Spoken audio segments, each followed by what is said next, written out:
Le film Le Général de Gaulle, l'âge de fer vient de sortir au cinéma. C'est la première partie de la duologie retraçant la vie du général de Gaulle lors de la Seconde Guerre mondiale. Et aujourd'hui, je vais vous dévoiler ma critique par rapport à ce film-là. Dites-moi en commentaire, vous, est-ce que ce film, Le Général de Gaulle, vous donne envie d'aller le voir? Et surtout, dites-moi en commentaire un petit peu pour ceux qui sont aussi allés le voir, parce que je sais qu'il y en a certains d'entre vous qui aiment regarder les critiques après avoir vu le film. Dites-moi un petit peu en commentaire quel est votre avis un petit peu par rapport à ce film-là. Moi, vous allez voir, c'est plutôt positif. Il y a beaucoup de choses à dire. En tout cas, n'oubliez pas de liker et de vous abonner parce qu'il y a énormément de vidéos qui vont sortir dans les prochains jours. N'hésitez pas aussi à faire un tour sur mes autres réseaux sociaux, Instagram, Discord, Twitter. Vous avez ça en description, bien évidemment.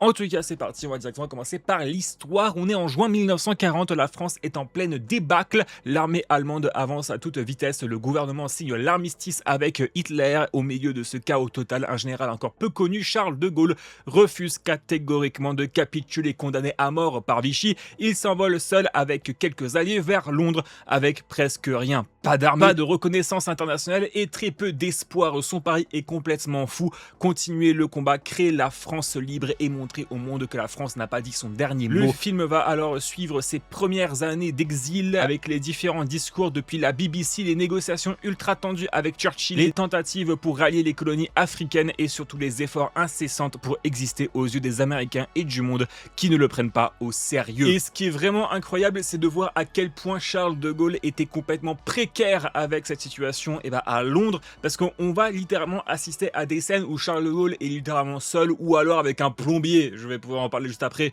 dans sa chambre, en train de se battre contre un petit peu l'indifférence et surtout en train de se battre contre les trahisons et les rivalités qui va potentiellement arriver dans le futur, même qui va arriver dans le futur. Pourquoi je dis potentiellement alors que vous savez très bien l'histoire de Charles de Gaulle et de un petit peu la Seconde Guerre mondiale, surtout avec Churchill. La première partie va surtout mettre en avant les années 1940 à 1942, donc j'imagine que la seconde partie sera de 1942, enfin 43 du coup, à 1945, notamment avec un focus fait sur l'Afrique, avec les ralliements progressifs, les opérations militaires, comme par exemple Bir Hakeim, qui sera, je pense, énormément cité dans cette critique-là, parce que ça a été vraiment, je pense, le cœur principal de ce film-là, et de voir un petit peu comment la France libre va arriver au fur et à mesure et à se faire une vraie aura, une vraie place un petit peu dans ce milieu et à Londres aussi. Et moi, ce que j'adore avec ce général de Gaulle, l'âge de fer, c'est qu'on va te montrer énormément de choses sur son passage en Afrique qui est, je pense, et je trouve personnellement très peu utilisé et très peu appris, notamment au collège et aussi au lycée. C'est des passages qui sont généralement un petit peu mis au second plan, en tout cas très résumés dans les livres d'histoire en France, qui pourtant ont joué un rôle majeur durant la Seconde Guerre mondiale. Merci d'avoir fait 2 films différents de 2h30 et pas juste un film de 2 heures qui aurait bâclé le sujet, parce que clairement 2 heures c'est compliqué pour parler de la vie de général de Gaulle. Là, 2 parties c'est très bien. Ce qui est encore plus génial, c'est qu'on n'aura pas besoin d'attendre encore énormément de temps pour la seconde partie, parce que ça va arriver en juillet, donc ça va arriver très rapidement. En parallèle, on ne va pas suivre uniquement le général de Gaulle, mais on va surtout suivre aussi le parcours de Fernand Bonnier de la Chapelle, très bien joué notamment par Florian Lessieur, qui est un jeune résistant royaliste. On le voit en France occuper sa vie quotidienne, ses premiers actes de résistance, sa vie amoureuse aussi et son évolution jusqu'à Alger. Cette intrigue secondaire est super bien intégrée, elle montre la résistance intérieure, le quotidien des Français ordinaires sans jamais voler la place à De Gaulle. C'est un beau moyen notamment de rendre le film un peu plus dynamique, plus humain et aussi un tout petit peu plus, comment je pourrais dire, éviter qu'on ait juste le commandeur et qu'on ait juste en fait du point de vue de De Gaulle. Là on a littéralement un autre point de vue sur la guerre et je trouve ça vraiment plutôt plaisant. Et tu auras aussi quelques mises en scène et quelques plans notamment sur le maréchal Pétain et de ses conseillers, notamment effectivement l'enflure de François Darlan, de comment il va gérer la France sous l'occupation allemande, mais aussi de comment il va gérer un petit peu l'armée et tout ce que fait la France finalement cette époque-là. Et surtout de comment ils vont essayer de couper l'herbe sur le pied de général de Gaulle. Ça, franchement, c'est tellement bien mis en avant, je trouve ça incroyable. Je vais pas non plus trop vous en dire plus, parce que pour les personnes qui ne savent pas de quoi je parle, je préfère ne pas trop vous spoiler, hein, on sait jamais, hein, quand même. Je sais qu'il y en a certains qui ne connaissent pas non plus énormément l'histoire, notamment sur la Seconde Guerre mondiale. En tout cas dans les grosses lignes, donc c'est pour ça que je vous spoil pas non plus énormément ce qui se passe. Par contre, je tiens quand même à dire, étant un film qui vise justement le grand public, forcément que la narration et ce qui va être raconté dans ce film-là va être énormément romancé pour justement plaire au grand public et justement éviter qu'on tombe sur un truc répétitif, chiant, ou alors juste un documentaire. C'est pas du tout l'objectif du film, c'est vraiment de nous en mettre un petit peu plein les yeux, un petit peu comme un film de science-fiction, comme un film un petit peu à la Michael nous a fait, hein, qui se dit biopic alors alors que ce n'est pas du tout un biopic, mais juste un truc qui nous sert un petit peu de divertissement. C'est à peu près la même chose ici, hein. Même si sur du coup le général de Gaulle, on est beaucoup plus sur la réalité, hein, plus qu'une fiction qu'autre chose. Et notamment, je trouve que le personnage qui sera le plus romancé dans ce film-là sera forcément Jean Moulin, qui est un peu mis comme un petit peu un sauveur, un petit peu un super-héros à vouloir un petit peu sauver tout le monde, et notamment une personne qui est plutôt importante dans le film, en tout cas dans la première partie, dans la vie de Fernand Bonnier. On est clairement sur un film romancé qui veut plaire au grand public, avec des scènes d'action plutôt spectaculaires, avec une ambiance très réussie, avec notamment un gros casting XXL et des acteurs complètement excellents. Et justement, on va transitionner vers le choix des acteurs et aussi le jeu d'acteurs. Et on est complètement et clairement sur un casting XXL pour un film français, avec notamment déjà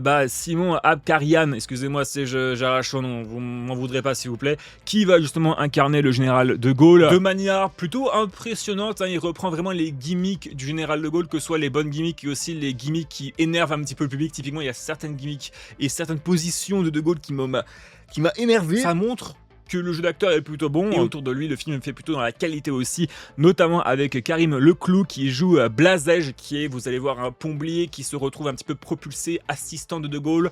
C'est très drôle, et surtout c'est un petit peu le personnage humoristique du film qui va faire des petites blagues par-ci par-là et qui va essayer de faire rire le public. Mais je tiens quand même à préciser, c'est pas un truc où c'est chiant, répétitif, redondant, où ça casse complètement le délire, où c'est juste horrible, où c'est juste drôle, mais pas drôle parce que c'est nul à chier, tu vois. C'est complètement en décalage avec le reste. En vrai, ça se marie plutôt bien et c'est pas non plus si dérangeant que ça. Moi, j'ai plutôt apprécié du coup ce rôle-là. On a aussi Simone Russell Bale, est excellent en Winston Churchill. Mais le personnage qui m'a le plus impressionné ici, c'est celui de Benoît Magimel, qui incarne le général Pierre Koenig. Il est charismatique, intense, il crève littéralement à l'écran, surtout à la séquence de la bataille de Bir Hakeim, qui est pour moi le moment le plus fort du film, hein. Je pense que pour la plupart même des personnes, ça sera le moment fort du film. D'ailleurs, juste petite anecdote drôle, c'est dès que je voyais Benoît Magimel à l'écran, je ne sais pas pourquoi, mais dans mon esprit, je voyais Chechounet. Je sais pas, moi je trouve qu'il y a vraiment une ressemblance entre les deux. Dites-moi en commentaire, vous, est-ce que vous voyez aussi la ressemblance entre Chechounet et Benoît Magimel dans ce rôle-là? Je trouve que la ressemblance y est vraiment totalement. Mais bon, il faut quand même citer Niels Schneider, qui incarne le général Leclerc, Florent Lessieur, comme je l'ai dit, qui incarne un convaincant Fernand Bonnier de la Chapelle, et surtout Anna Maria Varlomei en Livia. Bref, vous avez compris, on est complètement immergé à l'intérieur grâce au jeu d'acteurs et grâce au choix des acteurs. On est vraiment plongé à cette époque-là, et je peux vous dire que le film m'a captivé de A jusqu'à Z. Ce qui est plutôt rare pour un film français. Au niveau du réal et de la mise en scène, on sent clairement qu'on est sur un film français, un gros blockbuster français. Ça se voit direct, et c'est dans le bon sens, hein. C'est pas juste waouh, ils ont mis 40 millions pour le film et mon dieu que c'est nul. Non, là vraiment, c'est vraiment très bien. On y croit vraiment, les décors et les costumes sont vraiment excellents, c'est très bien fait. On s'y croit totalement, que ce soit à Londres ou à Alger ou même dans le désert, même si je devrais mettre un petit astérix par rapport à ça. La colorimétrie est vraiment très bien utilisée et c'est cohérent. Les deux seuls détails qui m'a un petit peu perturbé, c'est notamment au début du film, il va y avoir une sorte de pierre sur le chemin qui va indiquer un petit peu où se situe le personnage de Charles de Gaulle, vous allez voir. Ce qui est un petit problème, c'est que sur cette pierre-là, t'as un tag qui a un tag récent, hein, typiquement, et tu le vois direct, et pour moi ça m'a un petit peu dit, c'est bizarre là quand même, c'est chelou, mais bon, c'est un petit détail, c'est genre 3 secondes dans le film, à la bataille de Bir Hakeim, sur des plans de caméra qui montrent un petit peu le champ de bataille de loin. On n'y croit pas trop, quoi, parce que c'est vrai qu'au bout de 10 jours de bataille, bon, alors on voit très bien que les personnages sont épuisés, ils sont sales, etc., qu'il y en a certains qui sont blessés, tu vois les os ressortir, etc., c'est vraiment très bien fait, mais en fait, tu ressens pas, quand il y a des plans comme ça qui montrent le désert, qu'il y a eu 10 jours de bataille en fait. Elles sont où les explosions? Ils sont où les chars détruits? Ça casse un petit peu l'immersion du film à ce moment-là, même si ça reste malgré tout le meilleur passage du film. Mais après, sinon, globalement, au niveau de la reconstitution, que ce soit au niveau des avions, des véhicules, des bateaux, c'est vraiment très bien réussi. Tu t'y crois vraiment. J'ai l'impression qu'ils ont filmé avec de vrais tanks ou alors de vrais bateaux de guerre. Je trouve ça plutôt stylé. Je trouve qu'au niveau de la réalisation et au niveau de la mise en scène, je trouve que c'est plutôt parfait, c'est très bien réussi, c'est maîtrisé. Pour faire un résumé des points forts et des points faibles, le principal reproche, ça sera justement un petit peu la répétitivité. Plusieurs scènes de négociation, de refus, de discours se ressemblent un petit peu trop. Après, c'est compliqué de faire autrement parce que c'est l'histoire aussi qui veut ça. Deux points négatifs qui se rapprochent un petit peu, c'est le fait que le film ne montre pas assez, je trouve, la France sous la mainmise allemande. On ressent pas assez la cruauté, la terreur, les rafles, la Gestapo et la répression quotidienne, notamment avec les Juifs. Je trouve ça un un petit peu dommage que c'est pas assez mis en avant. En plus qu'on introduit un petit peu des personnages juifs dans le film et je trouve ça dommage que c'est pas utilisé. Et c'est un petit peu renforcé par les plans de la France en général, un petit peu desserrés et tout le reste, où t'as l'impression qu'il n'y a pas de guerre en France finalement. Et autre point négatif aussi que je pourrais dire, c'est notamment à la fin du film, c'est que beaucoup de personnes dans ma salle de cinéma se sont sorties du film en mode bah, je suis un peu déçu là parce que bah, ça parle pas de la vie de De Gaulle en général en fait. Il manque 3 ans de l'histoire et c'est dommage. Si tu ne te renseignes pas forcément sur internet et que tu sais qu'il y a une seconde partie qui va sortir, tu ne le sais pas à la fin hein, parce qu'il manque littéralement une scène qui dit par exemple le général De Gaulle reviendra avec le deuxième film en mettant la date de sortie. Il manque ce truc là pour dire ah bah voilà il y a une deuxième partie qui arrive. D'autant plus que le film est bon, ça serait dommage de louper quand même la seconde partie et tristement quand même. Et après sinon au niveau des points forts, hein, comme je l'ai dit, l'ambition historique est là, il creuse vraiment les galères de Gaulle,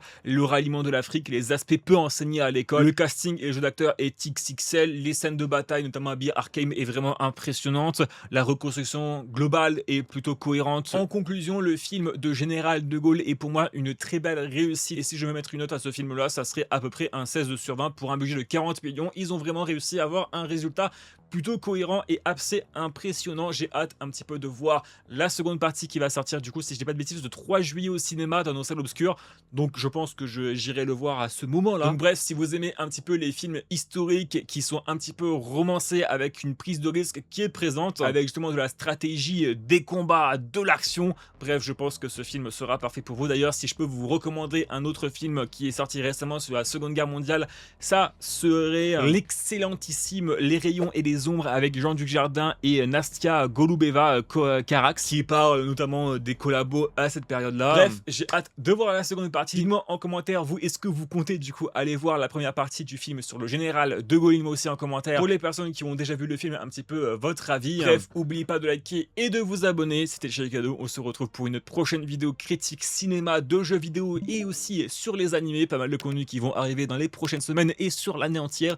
Vous n'êtes pas prêts, je suis de retour officiellement avec pas mal de vidéos et de live. Bref, passez une bonne journée, une bonne soirée tout le monde. Allez, à plus tout le monde. Ciao, ciao.